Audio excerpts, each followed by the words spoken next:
so n'olwekyo Jajja ichuli mulaba bulabi era mbadde nkebera wano ndaba omusajja abadde agobererwa nnyo ku mukutu gwa Facebook n'emikutu emirala kw'abadde asinzira okuweereza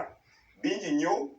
ndijo byamumanyiko naawe bingi by'omumanyiko oludda olwo naye tugenda kufuba okulaba nga tutaanya kino nakiri okwongera okutegeeza ku ebyo ebitonotono bye tumumanyiko kale munnaffe ate tugenda butereevu ekyanja eri tufune ekifaananyi otegere eddala kituufu ekiri wakadde kano ku ebyo ebyakayingirawo mukulu ndijo ssebo nkwaniriza mayinja omanyi munaani kitalo kyenyinyini kitalo ddala bizibu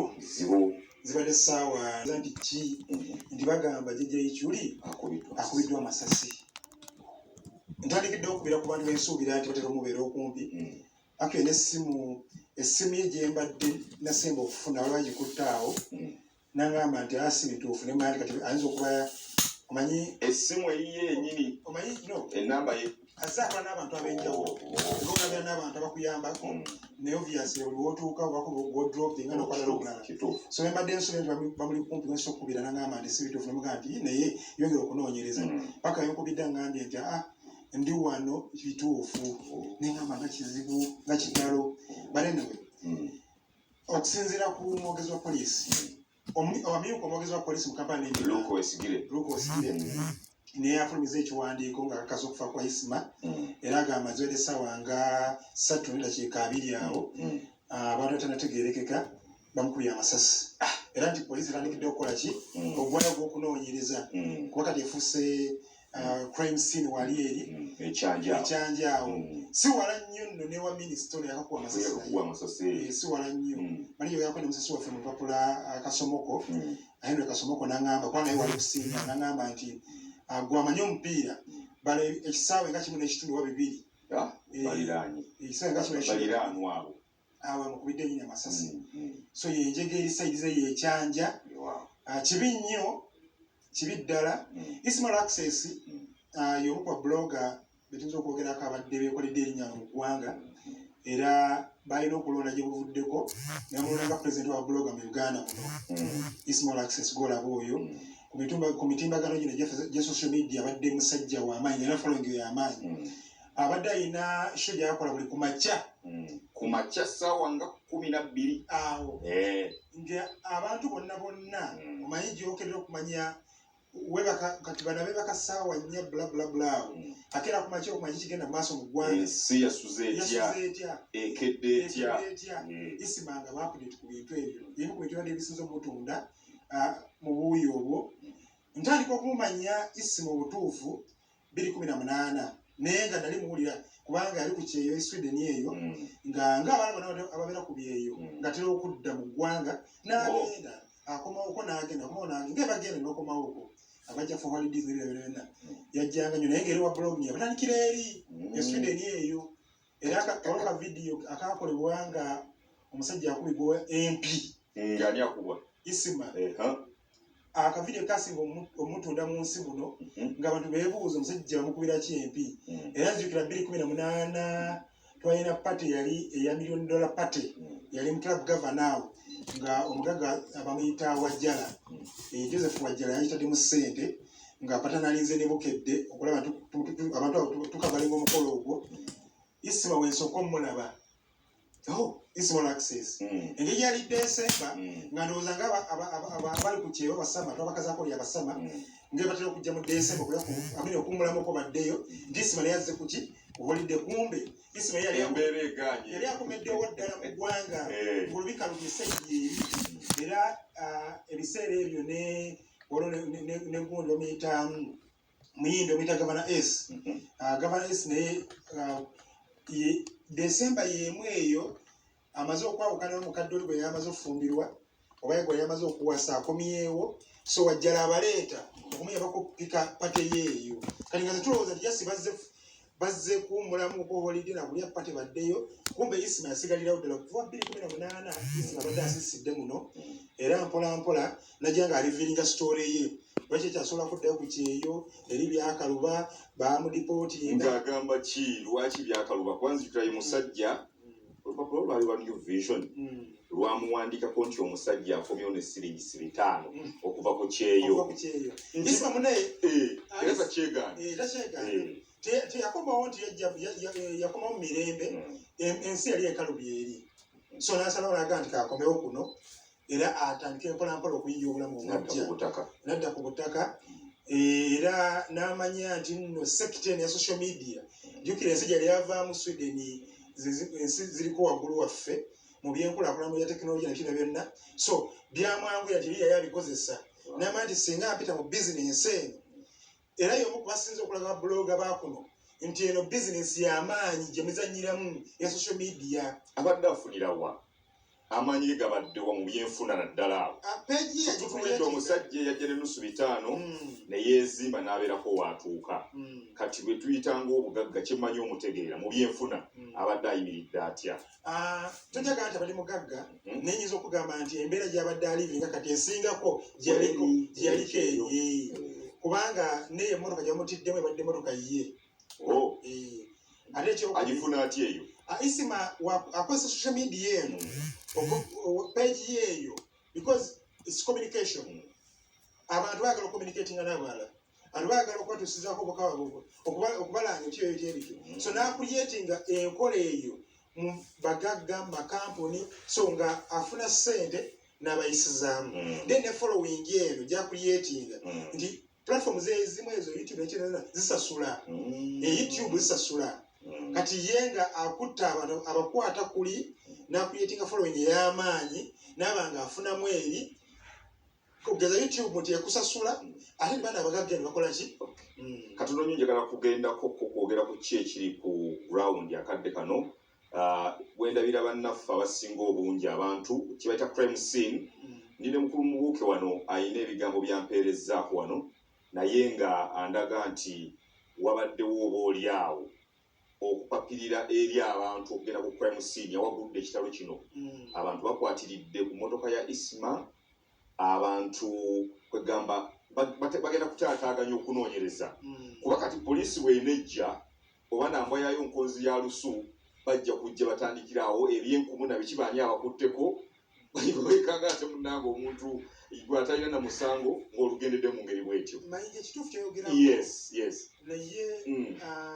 kizibu kyakwewala kiba kizibu mu mateeka crime scene banagiprotectinga nga eri out of bounds eri bano abantu ba bulijjo si buli muntu omala gatuukawo kubanga poliisi ekozesa crime scene okunoonyereza mu kunoonyereza kwayo yeetaaga okunoonyereza naye kaakati tuli mu mbeera tudda mu mbeera yaffe ey'obuntu n'osaasira ate abantu bano nti okugeza bano abadde mu motoka ne Isma okugeza bano bawulidde essasi oba amasasi ago mu kusooka nti omuntu omudduukiriza okuva edda n'edda nti osooka ogubadde akyali mulamu tumudduse mu ddwaliro oba afudde kati awo kiba kizibu kyakwewala okukwata ku motoka because Katonda abamuyamye tugeza bakubyeka ngambe nti bakubyewa mikono oba magulu nti bakyasobola omuddusa mu ddwaliro osanga ne bataasa obulamu ne bawadaawaddako kati kizibu kyagamba muntu tukwatako naye nga mu mateeka kyandibadde tulina kukola ki kwatako era tugeza kukubiza abantu baffe nti okugeza ebintu ng'ebyo nti lekera poliisi naye ate okugumiikiriza abantu babulina naye ekibuuzo kina ekidde ate eriki eri abantu so wava mixapu eyo gy'olaba twogere ku nkolagana ya Isma n'abantu ebadde etya kaakati Isma abadde alina emikwano ngegambye nti y'omu ku bablogga si kyekyo esaaza nayinza okuba yabadde blogga asinga following mu ggwanga bablogga abali wano ng'ogyeko bali abala bali ebweru ne bano abali wano yabadde asinga ndoza following olw'ensonga nti abadde active ku pages ze yateekawo ne morning show muleeta following y'amaanyi TV zali zimukyaza nnyo ne radios ku bintu eby'enjawulo entertainment industry eyo nga y'omu ku bantu b'owulira tibayinza okubako kye bakutegeeza oba kye bakola ki kusinziira ku bibi happeninga so abadde ne following y'amaanyi yadde n'emikwano mingi wadde era mubaddemu n'abadde bagamba nti osanga nga tebakkiriziganya naye mu bintu ebimu oba ebirala nabo babaddewo abatakkiriziganya naye nayogera ku kino baga nti ekyo okoze kikyamu mu bulamu bwa Isma kiki kyotayinza kumwerabirako by'omujjukirako Isma nafuna omukisa netulako naye awantu nga mujjako interview bwe mala mujjako interview nenjogerako naye deeply mu bulamu bwe ng'omuntu nga munnamawulire nga gyakumanye ddala ki Isma ono kyali nekimukozesa kino terayigeza kunoonyereza kumanya famire ye njogera ku mukyala n'abaana tracing kuba bintu byali byetoolera mu mbeera eyo talina baana takola kitegeero kintu yanyumiza story eri so touching ekwatagana ku maka era buli wembadde mulaba ng'ekintu ekyo mu butuufu muli kikola ki kinyiiga neŋŋamba but yabadde mutwali open era nga ye agamba no takinaako buzibu nti kikiruwa ekyo tukigabaneko Isma ogenda ebweru yagenda omukyala we so atuuka ebweru eyo omukyala yalina abaana akitegeerera bweru nti n'abaana bano tebaali babe baaveno n'abaana baabwe be yali asuubira okuba nti baana be atuuka ebweru eyo akozesa ebima bikalimagezi oba yiyita enkola ya DNA kebera endagabutonde akizuula nti abaana si babe yaŋŋamba kyamuluma nnyo naye nga talina kyakikolera era yali enkomerero y'obufumbo bwe n'olaba nti abadde freestyle era nga yagamba talina ki mukyala sigamba nti talina baali babiri sigamba nti talina yalina omukyala era yali mwami wa famire okitegeera nekyamuyisa bubi nnyo so yemu ku biri sigenda kwerabira kubanga yanyumiza story eyo yali so touching kintu kinene nnyo munnaffe atugoberera tukyagera mu maaso n'okuttaanya ensonga ku ebyo ebituusewo akawungeezi k'olunaku olwaleero munnaffe Isma Olaxes Jajja ichuli abasinga obungi mumugoberera ku mikutu emigatta abantu naddala Facebook abeerako nnyo kaakati omukama mujjuludde akubiddwa masasi akawungeezi ka leero ebyasi biwerako ebimukutta omukulu ono bw'atyo nakkirira ezira kumwa naffe twongera okuttaanya nga tukubuulira ebimu ku ebyo ebikwata ku bulamu bwe ne mukulu ndijjo kumatini omukulu ono y'omu ku bakulu abazze bagoberera omugenzi gamanyi bingi maaso awo tugenda kubanga tukweyungako butereevu tugenda butereevu ku kiki ekigenda mu maaso okutuuseeko ebyuma byaffe tebyatuuse dda abakulu no gye bali mu field eyo bagenda kubanga batutuusaako embeera nga bweyimiridde ndipo mayinja ndi ne munnange matini ndijjo okutuusaako obulamu bwa Isma Jajja ichuli mukulu ndijjo Isma ono azaalibwawo Isma azalibwa ku Gaza Road awo nino ku Gaza siwala nnyo awo azalibwawo kumpi ku Gaza Road awo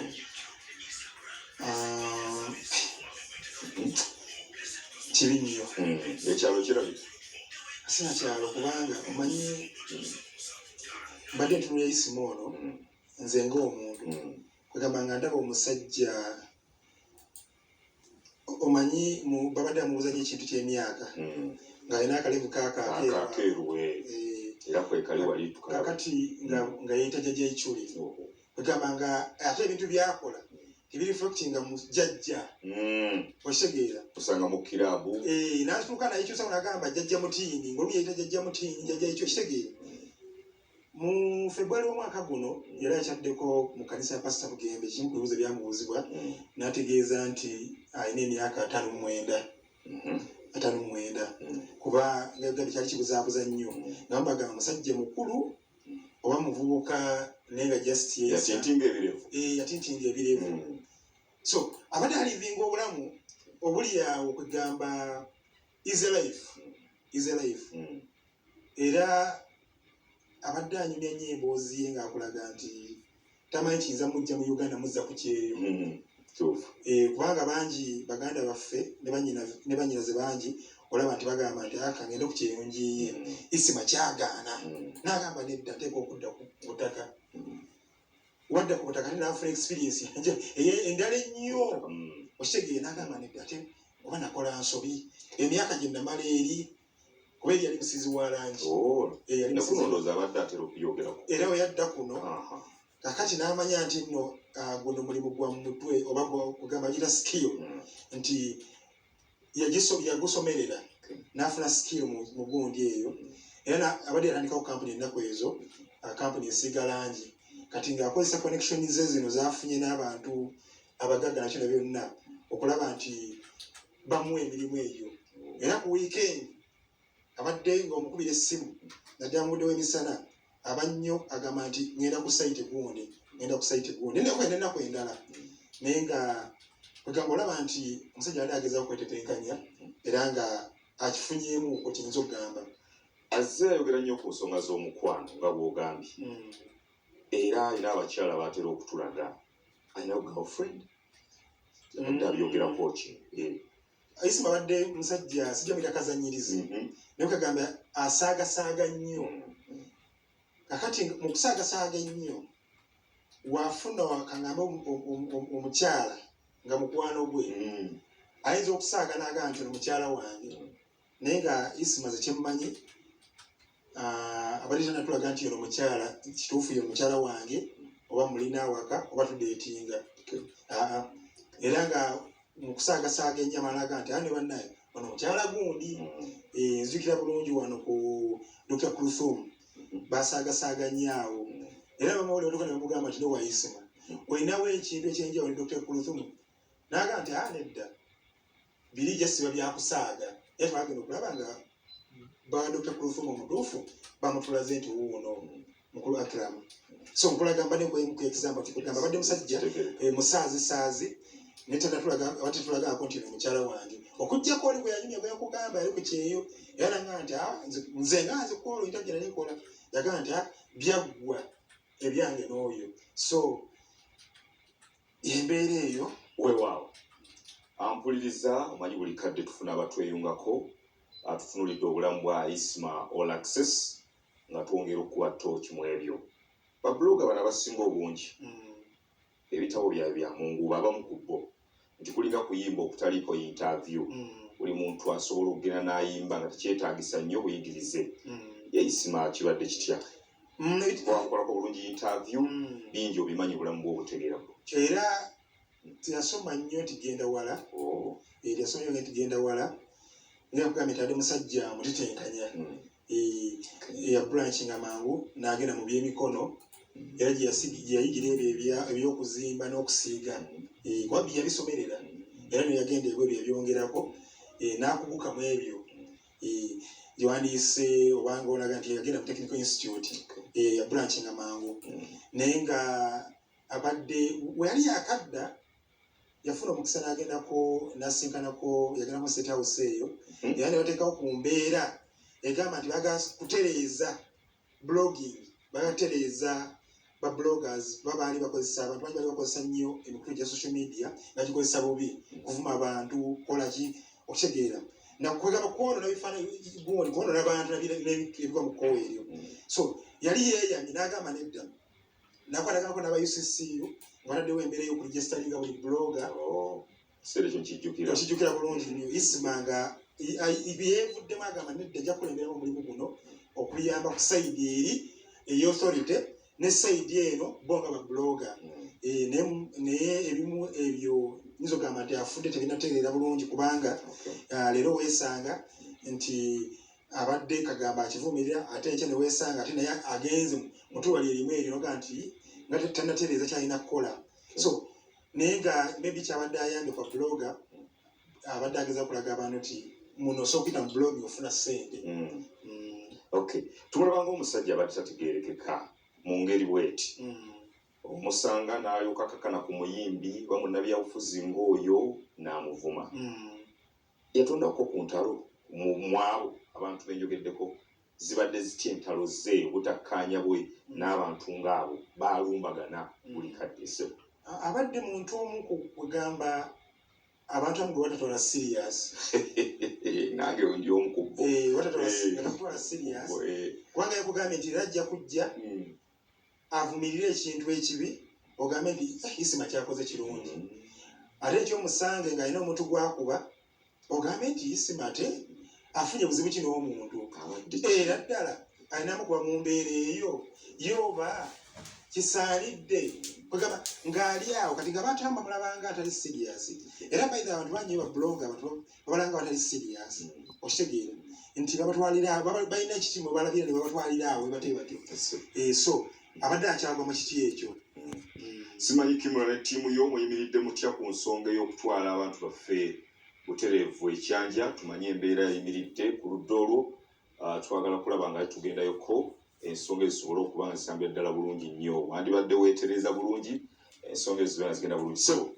bwetyo nno bwe tukyagenda mu maaso n'okutuusaako obulamu bwa Isma Olaxes nga bwe bubadde tumutegedde musajja mukulu oyo tabadde na mwana mu nsi era akyogera lunyeni okusinziirako tujja kulinda famire batubuulire naye mbadde nsinziira nze ku interview namukolako nowendoza nali nkawuliddeko ng'agamba abasawo baamukebera ne bamugamba nti takyalina ssuubi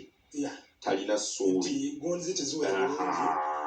era actually yakijja kati nakugambye kabaga 2018 Isma adda mu ggwanga yoyo gwolaba otunira TV gwali ku TV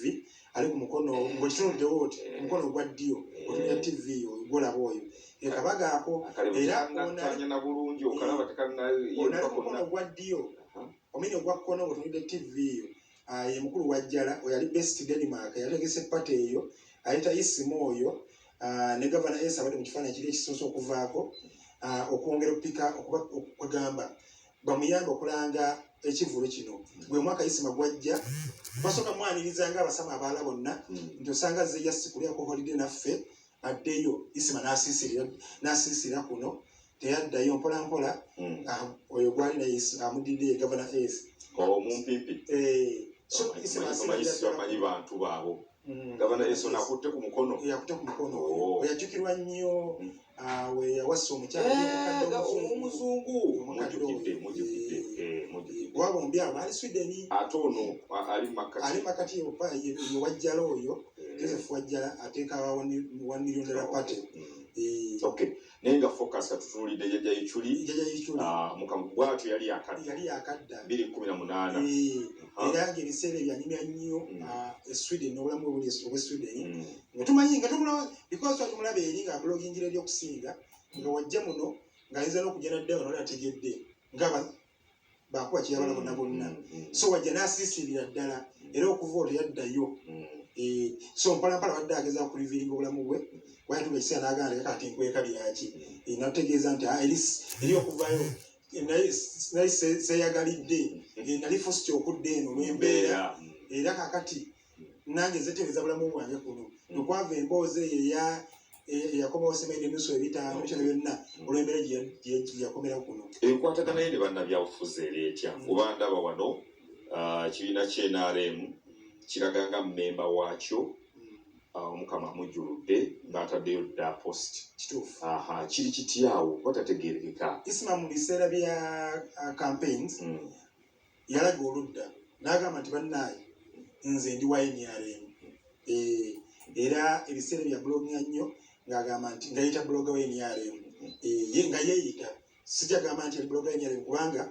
ab'ekyaddolo bayita bamukakasiza nti ono bloga waffe wabula nga ye nga yakyogera ng'omuntu era mu saidi ya politics wabadde ayogera ku byobufuzi abadde alaga nnyo ng'agamba nti nze ndi saidi y'NRM so abadde akolagana nnyo abadde mukwano gwaba bannabyabufuzi bangi nnyo naddala ku saidi y'NRM wadde nga yakugambye nti omusajja omuzibu okutegeera era ng'ojja musanga n'abaopposition abamu nga bagonga bakolagana bulungi so nga kikulaga nti wadde badde saidi zeeri naye nga nena naye mikwano kubanga kakati yasoma mbeera nti olina bizinensi sobola omuyisizaawo kino wakola waati so nga bimugatta weewaawo atuwuliriza tukutuusaako butereevu ebifaananyi okuva ekyanja awagudde enjege era abantu bangi bakuŋŋaanye we beetegereza embeera buli kimu nga bakigenda mu maaso poliisi omulimu gwayo gwe yagweddiza dda era ng'ekifo kyonna ekisiirinze ekisibyeko kale okwongera okusobola okunoonyereza obulungi okuzuulira ddala ekituufu ki ekibaddewo nga bw'omanyi kati byonna bijagenda biddiriŋŋana mpolampola naye nga essaawa zino ekifo kino kugambye poliisi ekizinzeeko Isma ono tumutegeddeko nti buli kawungeezi abadde agenda n'akyanga mu ndiba abadde agenda myaka 59 tunabimanya wayinza okubanga omanyi abadde alina obuzibu nti ate trendinga nga Jajja ichuli nga kibadde kimukolera ngaetrending abantu balaba omusajja omukulu ate yayisanga omutiini kati nga ye kimukolera so kibadde kibuzaabuza nnyo nti musajja mukulu oba muvubuka okitegeera so yayogera emyaka 59 tomanya ayinza okuba nga gyabadde alina naye nga abantu bangi bakola mu mbeera oyinza okusanga omusajja omukulu naye ng'alabika ng'omwana omuto oyinza okulaba omwana omuto ng'alabika ng'omusajja omukulu. Twogere ku Isma n'obusiraamu bwe eddiini ye abadde agiwa ekitiibwa waba olaba byakola olabimu olaba ng'ebikontanamuko kiri kityawo? Eddiini sijja gigendako nnyo mayinja kubanga kyemmanyi nti ekisooka tetakoma kubitamiiza kyebadde mumanyi ekyo kati awo oli ku mulamwa batakoma kubitamiiza kubanga mbaddeko naye kubaga obw'enjawulo mbaddeko naye mu bifo ebisanyukirwamu ng'era olaba omuntu nga takoma kubitamiiza so mu sayidi eyinza okugamba nti eddiini abadde agiwa ekitiibwa wadde si ekyokka ekiraga nti omuntu awa eddiini ekitiibwa ate nga abadde era obadde omulaba nti abeera nnyo ne bamaseeka abamu kwegamba nga atuuka ku sayidi y'eddiini nga yawadde mesigi y'eddiini wabeddeo omusajja omusiraamu amanyi eddiini ye. Wow. Kale nomunnaffe Jajja ichuli buli bannaffe abamu abatamumanyi oba olyawo naye omusajja mukulu akubiddwa amasasi akawungeezi k'olwaleero bw'abadde addewo okusinziira ku bye twafunyeewoko emabegako abadde mu gataliiko nfuufu ku lwona abadde ava ku kyangandiba kati wakati mukudde waka ng'atuuse n'okutuuka ku mulyango ogumuyingiza ewuwe mu mmotoka y'ekika kya drone yesuubira ndoza yamuweebwa omu ku bagagga yali mugagga badde n'abagagga be bangi yeeye emmotoka badde n'abagagga be bangi era nga buli mugagga gwafuna nga yakugambye nti nno abadde akozesa blogging eno okubaako ebintu ebimu okumaketinga ebintu ebimu so abadde afuna abagagga amuwa ku ssente n'amaketinga n'afuna jjukira abadde yamaketingirako mugagga ham abadde alina projects ez'enjawulo zagezaako mumaketingira n'abala bangi so abadde ageza kola nti yekuŋŋaanya ng'olaba nti yeetereza amayisima abadde yeeterezezza nga isima nga tekyali nnyo si isima oli yali yakadda wano ng'olaba nti embeera ekalubye ng'olaba nti alisi kati ate ng'obadde yogera ku kyokukyanga omupiira nti yafuuka nkola ennaku zino waliwo abavubuka abayimbi n'abalaba bagwa mu kkoyo n'abagoberera balinawo enkola nti buli kawu